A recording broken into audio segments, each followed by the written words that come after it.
ele começou a sentir as pernas dele, né, travando. Aí foi quando eu marquei uma consulta para ele, foi quando a médica quem disse que era ela.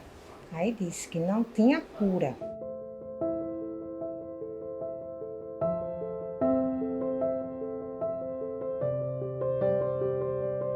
Eu vi que realmente a doença entrou em casa. Foi na primeira queda em público do meu pai. Foi no dia do soldado, 19 de abril de 2017. Ele fez um discurso extremamente emblemático, bonito. Ele estava em pé e quando acabou o discurso, no ponto final, ele caiu.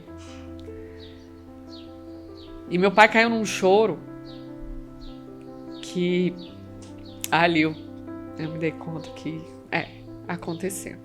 A doença chegou.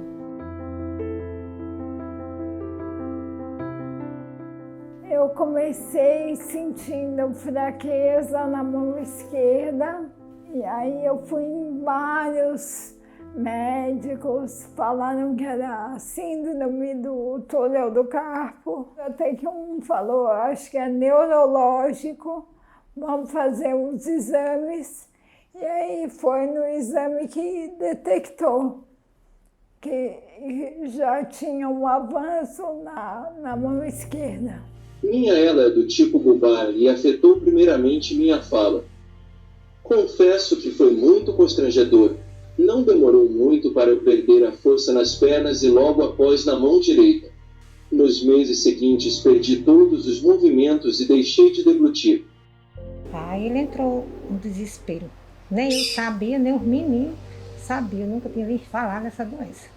Aí ela disse, olha, essa doença não tem cura, só tem tratamento, e você vai ser encaminhada lá para o O, para o doutor Mauro Emílio, que é só ele que é especialista nessa doença.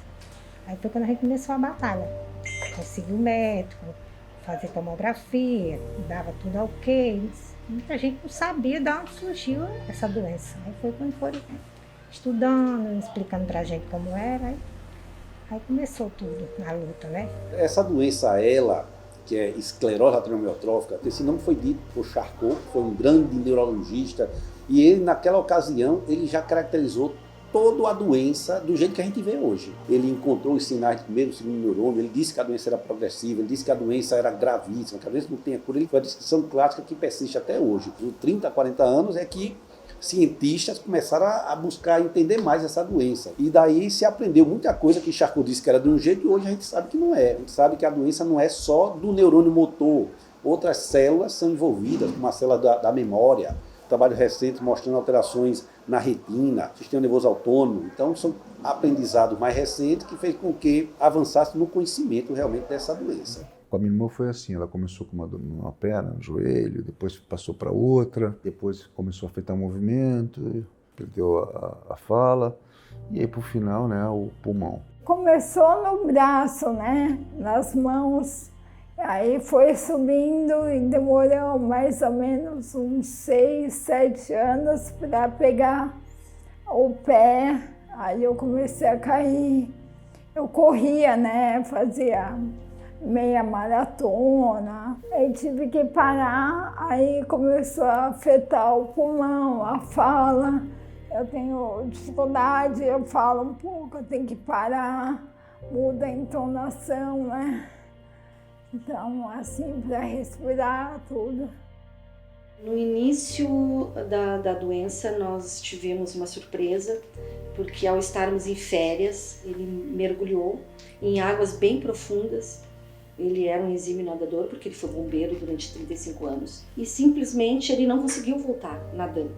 Foi tirado da água 5 homens, porque ele estava enrijecido, totalmente enrijecido. O fator de risco principal é a idade. É um pouco mais em homens, mas as mulheres têm, enquanto o homem é os 60, a mulher é os 65. Entretanto, a gente sabe que há ela abaixo de 40 anos. Na maioria das vezes, estão associadas àquelas elas familiares. Chegamos aqui, fomos no primeiro neurologista. O neurologista fez alguns exames e não sabia o que ele tinha.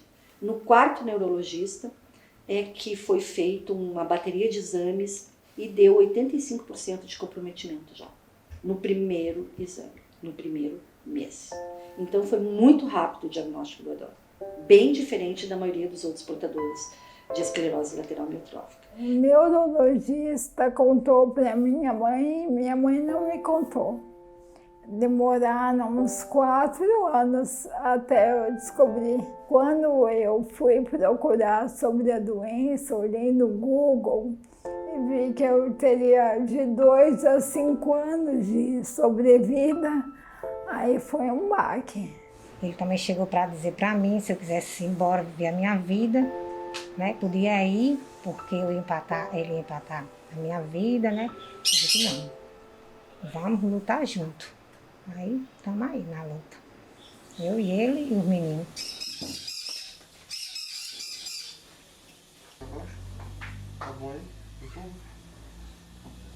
Você recebe um diagnóstico e você vai ter ali alguns dias, ou muitos anos. Geralmente, as coisas que começam a preocupar muitas pessoas é assim, perda da fala, de algum movimento de perna, movimento de mão, quer dizer, você perder principalmente a autonomia. Esses elementos que vão partindo, se perdendo gradualmente, é que são as coisas mais difíceis e que às vezes também são impermeadas por muita má informação. Eu morava sozinha, aí fui casada há 5 anos, aí não deu porque o marido ficou com medo, né? Foi vendo a evolução, tudo. E aí eu vim morar com a minha mãe há 3 anos, que eu fiquei bem dependente, assim, ajuda para tomar banho, para trocar de roupa, comer. O processo foi assim galopante, foi muito rápido. Ele em 6 meses, ele começou a cair, nós estávamos dentro de casa, ele caminhando normalmente de um ambiente para o outro, e ele caía para trás. Em uma ocasião ele teve quase um traumatismo craniano, ele foi parar no pronto-socorro, e eu dizendo, ele tem esclerose lateral amiotrófica. E a médica, eu sou a médica, eu é que sou a médica, a senhora não é médica. E foram colocar ele no balão de oxigênio. Até que eu tive que invadir a sala, assim, sabe? Me tiraram e eu gritando, pelo amor de Deus, não me coloquem no oxigênio, vocês vão matá-lo. Uma médica veio lá de dentro, qual é a doença mesmo que ele tem? Daí eu disse, esclerose lateral amiotrófica, que doença é essa? Ela me perguntou. Ela não sabia. O pessoal pensou que tinha sido um acidente, um AVC. O pessoal não acredita quando vê ele desse jeito. E nem acredita que eu estou do lado dele esse tempo todo. Porque a maioria das mulheres, eles abandonam o esposo.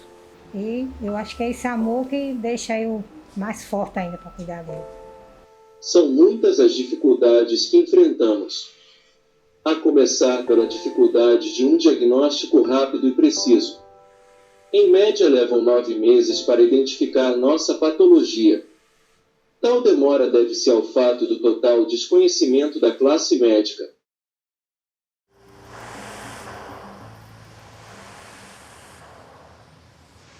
Mãe, é coluna 2. Não, 3. Coluna de novo. Coluna 1. É 1. Coluna 1. Linha. Meu nome é Leide Jacob, eu sou filha da Leide Moreira. Ela teve ela com 57 anos, ela viveu durante 14 anos com essa doença. Como eu sou uma pessoa bem otimista, eu não conhecia essa doença maldita, eu achava que realmente haveria alguma maneira da gente cair fora dessa, principalmente com recursos, porém não houve jeito. Ela ficou 10 anos em tratamento. Eu fiquei muito revoltada, realmente, depois, quando eu vi que não tinha solução. Muita ajuda familiar, emocional também, né? Porque essa dependência te deixa meio chateada, né? Ainda mais quando a pessoa jovem, cheia de sonho, aí de repente para toda a vida, né? Há 5 anos não movo nenhum membro do corpo. Não falo, não respiro de forma voluntária e perdi o olfato. O Ministério da Saúde considera esta última fase desta patologia, o que eu concordo. Entretanto, não quer dizer que o fim esteja próximo. Foi bem duro, né? Aí você tem 2 caminhos para seguir. A minha irmã seguiu o melhor caminho. Ou você se espiritualiza muito e está sempre de bem com a vida, ou você entra numa deprê e acaba indo embora logo. Em 2012, eu conheci a Alexandra Zafir. Aquilo mexeu comigo de uma forma que eu saí da casa dela em 5 minutos e chorei no elevador feito criança. Depois de 2 dias, voltei na casa dela e falei: Ale, como eu posso te ajudar? E a resposta foi um tapa na cara, porque ela falou: eu não preciso de nada. Eu, da minha cama, eu trabalho, cuido da minha casa, eu educo meus filhos e eu ajudo os pacientes de ela que são carentes. Ela tem 2 filhos, né? Então, para ela, deve ter sido muito difícil saber que em algum momento ela iria deixá-los, então, e também saber que ela não podia interagir com eles. Teria que agir através de um computador. Se acreditava que a ela não tinha envolvimento cognitivo. O paciente era lúcido o tempo todo, mas hoje não. Hoje nós sabemos que 50% dos indivíduos podem ter alterações cognitivas. 50% não, vão estar lúcidos, vão ter capaz de tomar decisões, mesmo perdendo todos os movimentos. Então, se você usar um dispositivo que ele possa se comunicar por mouse ocular, o que for, esse senhor vai estar consciente, lúcido e capaz de tomar decisões. Você acha que não tem mais para onde evoluir a doença? Ela tem. Todo dia parece que a gente está perdendo. Em 2002, ele teve um diagnóstico de depressão. E a depressão dele é severa. E ele tem crise de ansiedade também. Quando ele tá no momento que a depressão tá pegando, ele fica inacessível.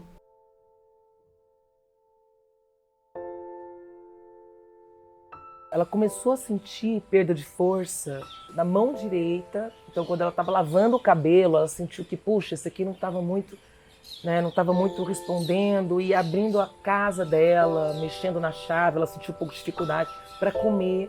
Então, ela foi nos médicos que normalmente as pessoas vão, que são ortopedista. Depois, o ortopedista passou por neurologista, e então ela passou por vários neurologistas também. Ela predomina no neurônio motor. Então, se predomina no neurônio motor é que dá movimento. Então, o sintoma principal é falta de movimento. Só que ela pode começar numa mão, num pé, pode começar na respiração ou pode começar nos músculos da fala ou da deglutição. Então, ela começa focal e se espalha. E cada paciente vai ter uma evolução diferente. Daí a grande dificuldade de entender a causa e o tratamento. Em fevereiro ela teve o diagnóstico, dia 13 de agosto ela fez a gastrostomia, e quando ela fez a traqueostomia, ela ainda conseguia mexer o lábio. E aí, fazendo uma pesquisa, eu encontrei uma tabela. E eu falei: mãe, vamos tentar, vamos testar? O que você acha? Eu falo: coluna 1, 2, 3, aí você vira os olhos, tal. A gente fez um combinado entre a gente. A primeira coisa que ela falou foi: minha vida vai se esvaindo, não sei se vou chorando ou sorrindo. Sorrindo, pondo fim a essa agonia que não aguento mais. Chorando por deixar para trás pessoas que amo demais. É importante, amigos, nessa hora, né? Apesar que muitos vão embora, né? Porque surge um problema assim, a pessoa não sabe lidar, né? Acaba afastando um pouco. E é muito duro para a gente que vai acompanhando, porque a pessoa, de uma certa maneira, vai se fechando, definhando, né? Então você tem que ter uma força, destrói a família. Mas não precisa ser assim, entendeu? É duro, é muito duro. Mas aproveita. Não sei por que razão acontece com uns e com outros não, mas eu acredito em missão de cada um. O paciente, ele vai perdendo a sua capacidade, então ele é afetado psicologicamente e a família toda é afetada, principalmente o cuidador dele também é uma coisa que a gente tem que tomar muito cuidado. Você é o alicerce daquele paciente, né? E você começa, então, às vezes, a se entregar e esquece um pouco de você. A gente se anula de uma tal forma que quando, no primeiro ano que eu fiquei com ele no hospital, eu tive um AVC dentro do hospital. Tive fé e forças e reagi e fui. Daqui a pouco me colocaram, eu paciente, do lado do meu marido paciente. E nós ficamos juntos ali por um bom período. Até que eu melhorei e voltei a cuidar. E ao mesmo tempo que a doença ia acelerando, ele era um negacionista, ele não aceitava. eu fui e expliquei para ele, não, nós temos que ter um acompanhamento, uma ajuda, porque só nós dois nós não vamos enfrentar essa doença, até que ele aceitou. O paciente com doença neuromuscular, gente, ele é um universo. Embora a gente fale que é a mesma doença, os pacientes são muito distintos na sua história e na evolução. Ele bem cuidado, com uma equipe bem capacitada, ele vai maximizar todas as funções. E entre elas, uma função que é muito importante, que é a função da comunicação. Convivo com ela há 8 anos, período tempo muito maior que a expectativa de 3 anos que as estatísticas apontam. Apenas 10% dos pacientes sobrevivem aos 10 anos de ela. Acredito que uma vida longa e saudável para os pacientes de esclerose lateral amiotrófica passa obrigatoriamente por estar bem informado e desejar viver. Aí ele começou a ficar triste, né, por causa da doença, mas e a gente tá ali, né, o menino com força, e eu também, né, só nós 3. Aí foi quando ele entrou na bocha. Entrou no jogo, aí ele se animou mais, ficou mais animado, aí tá dando certo. Até agora tá aí na luta, todo dia é uma coisa diferente, né? A gente não batalha, aí vai adaptando as coisas de um jeito, de outro e vai dando certo. O que a gente vê na nossa prática, no nosso convívio, são pessoas que continuam ativas, por terem, né, a capacidade mental totalmente preservada, que é o saudável, é o ideal, né? Saber que a pessoa está ali, está vendo, está ouvindo, está sentindo. Muitos têm depressão e alguns imploram eutanásia. Há casos em que ela tenta o suicídio. Decidi inovar e abri o primeiro home care sob gestão de um paciente totalmente acamado do estado do Rio Grande do Sul, quiçá do Brasil. Quando fechou mais ou menos uns 2 anos da doença dele, nós tínhamos a comunicação pelo TOB, depois foi pelo Fare Tablet, né, que é aquela placa de comunicação, e depois parou tudo, ele não piscava mais os olhos. Eu é que fazia as coisas porque eu sabia que ele estava precisando. As lágrimas dele corriam quando chegavam as pessoas para visitá-lo, ele conhecia todo mundo, ele sabia de tudo, mas não conseguia se expressar verbalmente e nem fisicamente, porque ele estava preso no próprio corpo. O que pega mais para os pacientes é quando ele perde a comunicação. Os meus pacientes falam assim, eu perdi a minha identidade. Então o fonoaudiólogo também trabalha junto com a comunicação, com o terapeuta ocupacional, no momento em que ele organiza uma comunicação alternativa para este paciente e devolve a fala, ou através de uma fala oral, articulada, ou através de uma comunicação alternativa. São raros os portadores que possuem um sistema de comunicação assistiva e, devido a isso, acabam sendo expurgados do convívio social e familiar. Eu sempre falo, novos processos de luto que a gente está tendo que enfrentar. A cada perda, né? Das pernas, dos braços, das mãos, da mandíbula, que foi quando a gente parou de se comunicar de forma clara, sem o equipamento. Só que, assim, graças a Deus, a gente tem os comunicadores, tem, para mim, tecnologia assistiva. Hoje a gente tem que reunir esforços para olhar para isso. O Projeto Revela hoje é um dos maiores projetos para pacientes com esclerose lateral amiotrófica do Brasil. Então ele atua em várias frentes, né, desde a parte de acessibilidade com autônomos, com o projeto O Anjo para Ela, como também na área de protocolos clínicos para melhorar a qualidade de vida desses pacientes e também registros epidemiológicos e sistemas de informação em saúde para mapear onde estão esses pacientes, especializado em pacientes com esclerose lateral amiotrófica, e nós temos um time transdisciplinar, engenheiros eletricistas, engenheiros mecânicos, fisioterapeutas, enfermeiros, médicos neurologistas, pneumologistas, psicólogos, comunicadores, educadores, que trabalham empenhados no Projeto Revela. Dentro da comunicação mantida, como que ela tem que se ressignificar, o que ela tem que fazer também, para mostrar que ela está aqui. Muitos resolvem escrever, colocar as suas histórias. Muitos resolvem colocar as histórias dos outros. Alguns, história do Brasil. Alguns, receita de bolo. Olha que lindo. Eu recebi um livro desse jeito, feito com os olhos. é o bolo mais gostoso que tem. Possuo um único objetivo: gerir meu home care com foco e verdadeira atenção voltada para a saúde e necessidades dos pacientes de esclerose lateral amiotrófica. Eu aceitei o desafio, então agora eu vou escolher o Neymar, o Paulo Gustavo e o Luciano Huck.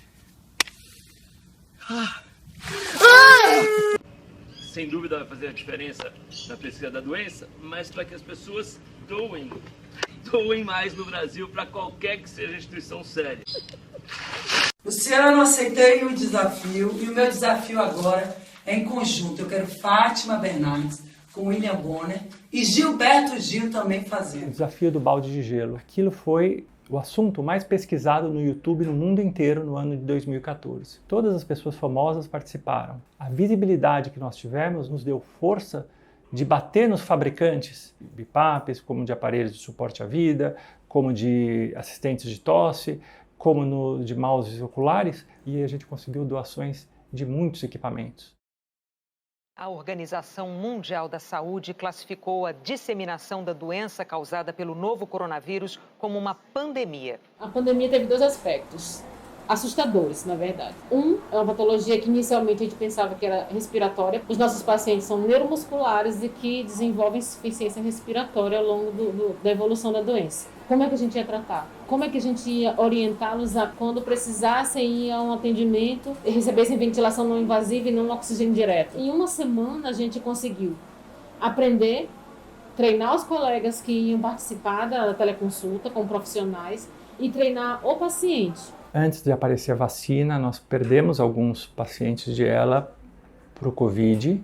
Uma situação muito triste, porque ninguém sabia nada naquele começo, ninguém estava entendendo o que estava acontecendo, como fazer. Muitos pacientes também foram contaminados, resistiram, mas ficaram com sequelas. Não foi uma coisa fácil, não. Por ser uma doença rara e o Brasil ter esse tamanho imenso que tem, a própria área de saúde desconhece os procedimentos corretos que tem que ser feito num paciente de ELA. Essa desinformação que acaba gerando um dano muito grande para os nossos pacientes e na própria vida deles. Levar o conhecimento da ELA, a gente tem que começar na base, e a base é através da educação. A gente tem que desenvolver projetos de educação continuada e isso é importantíssimo. Uma das ações importantes é justamente também a ação formativa, que no AvaSUS existe uma trilha específica para pessoas com doenças raras ou para doenças raras, que aborda e contempla majoritariamente a doença esclerose lateral amiotrófica, tendo alguns pilares: a família, o paciente com ela e o profissional de saúde, ou seja, criando aí uma tríade importante para a conscientização com relação a ela, o autocuidado e como é que esses cuidadores também podem melhorar o seu cuidado e as suas atividades laborais para os pacientes com ela. Financiamento permanente de pesquisas para grupos de pesquisas já consolidados, como o LAIS, é fundamental para que aumente a expertise, para que o Brasil se torne referência mundial nessa área e para que a gente possa, em consequência disso, melhorar a vida do paciente com esclerose lateral amiotrófica. Em relação à doença, do que está lá, quando a pessoa fala, a primeira é cuidar. A segunda é pensar na doença. O que eu posso oferecer para a pessoa para que ela tenha uma minimização dos problemas dela.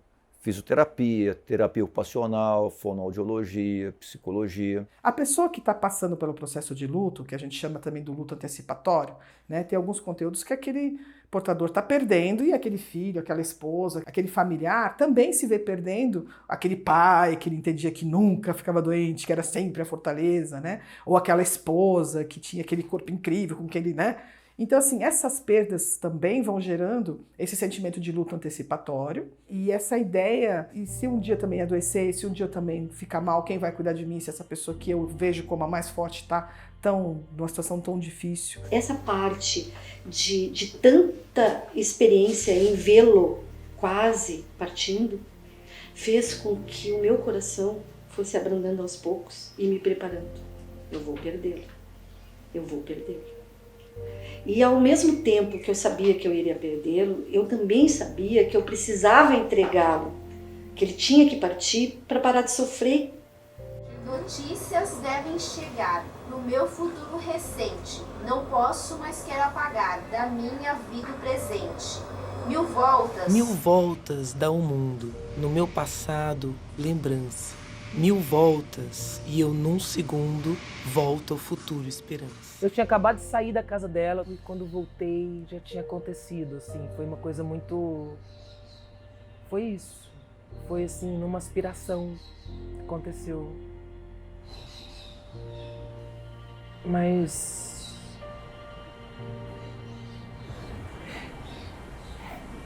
Não, eu não estava lá nesse momento.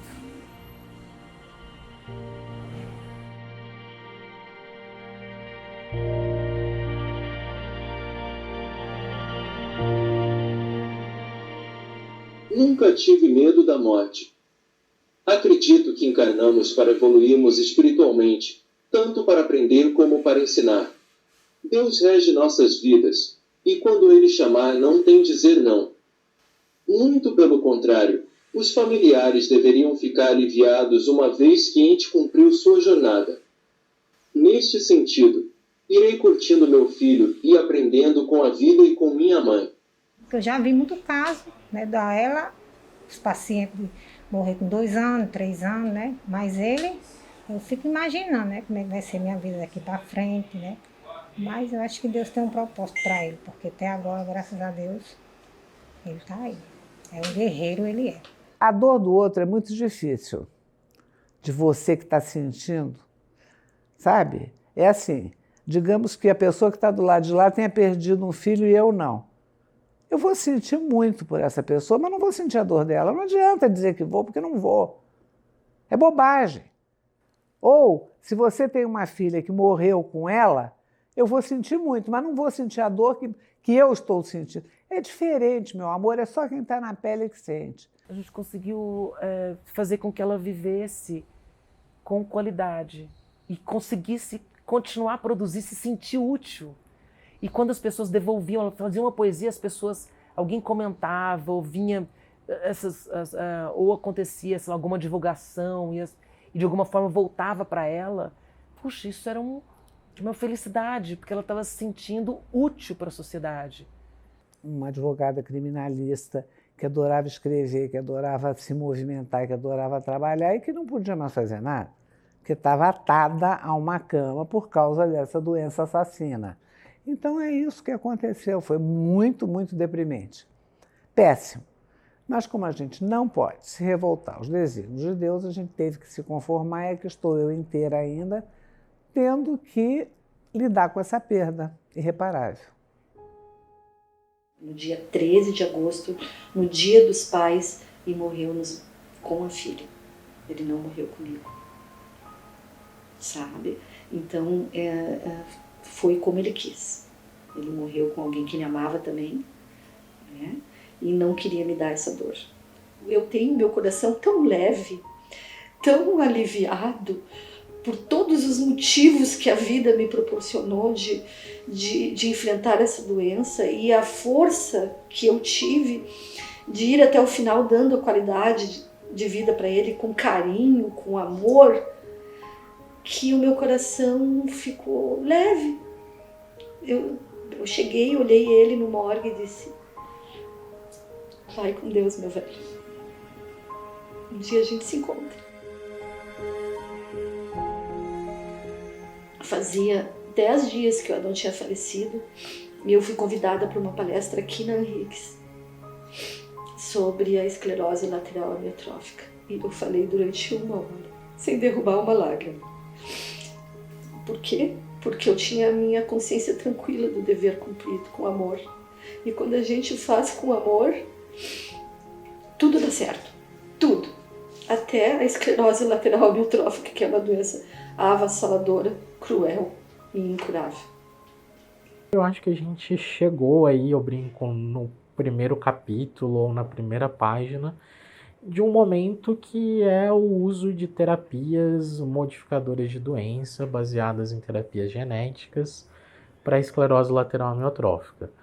Tenho muita esperança nessas terapias, né, nesse grupo, que elas vão possibilitar de alguma forma que a gente modifique a história natural da doença que a gente diminua um pouco o sofrimento dos pacientes e cuidadores. A vida pode ser difícil, é complicada, mas a gente está aqui para isso, por alguns pequenos momentos de alegria, porque não é todo dia, né, que você vai estar feliz e vai estar viajando, vendo a praia, mas aquele momento pequeno, um final de semana com a avó, te beijando, falando que te ama, já é um momento muito lindo, muito importante, uma alegria.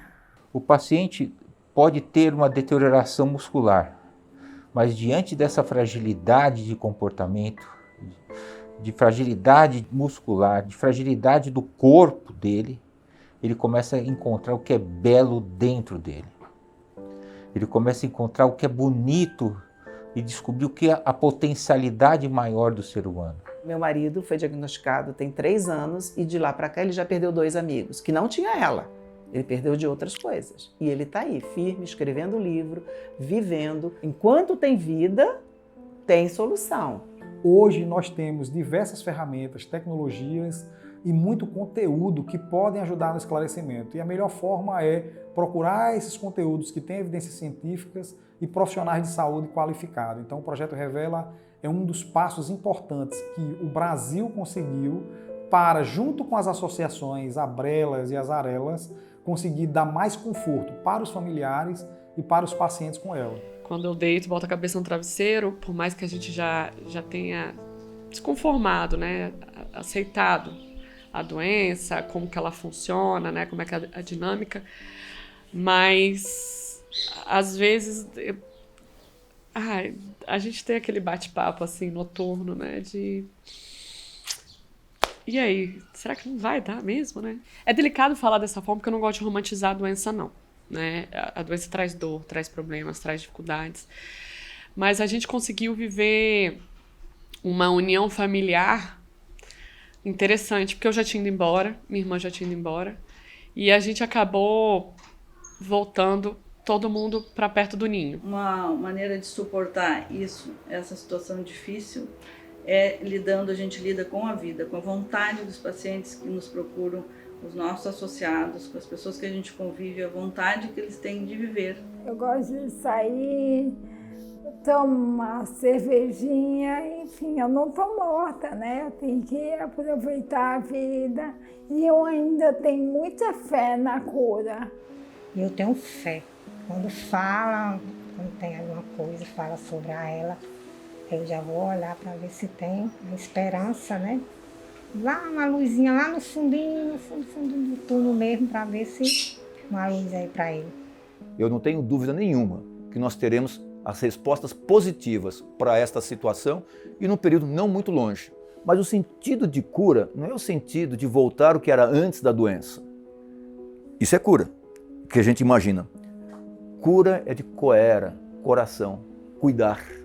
Gostaria de agradecer meus familiares e amigos que sempre estiveram ao meu lado ao longo dessa jornada. Meu filho Lorenzo, que é a razão de tudo, é o sopro de vida e esperança. Durante o pior momento da doença, ele orou e pediu a Deus por saúde para mim.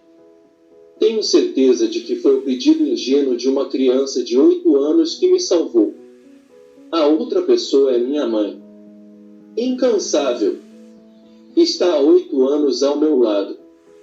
Todos os dias tem algo para me ensinar. Quando você não passa por um problema assim, você não consegue dar valor ao que você tem. Às vezes, tem tanta gente que tem tudo, saúde, e vive infeliz reclamando, né? Então, acho que isso foi uma coisa que me ensinou a ter outra perspectiva, não sei, de olhar um pôr do sol e achar lindo e falar, ai Deus, que bom que eu estou aqui vendo isso. Ou ficar feliz quando eu chego em casa e meus cachorrinhos fazem uma festa danada. Aí você fala, ó, eles sentiram minha falta. O amor mesmo, né? Laços. A gente começa a dar valor a outras coisas. É isso que eu sinto, assim.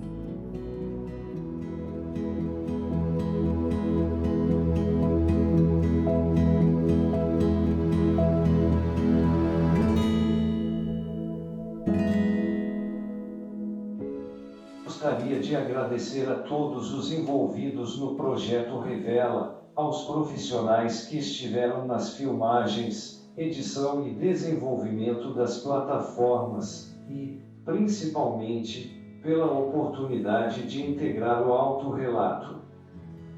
Ações como estas podem mover montanhas e encontrar novos caminhos para a resposta a ela.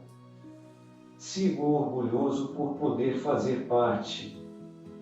Desejo sucesso ao Laís e à Universidade Federal do Rio Grande do Norte. Se tivessem me perguntado, eu teria dito que era melhor eu ir a Natal do que vocês virem, então poderíamos gravar à beira-mar na Ponta Negra.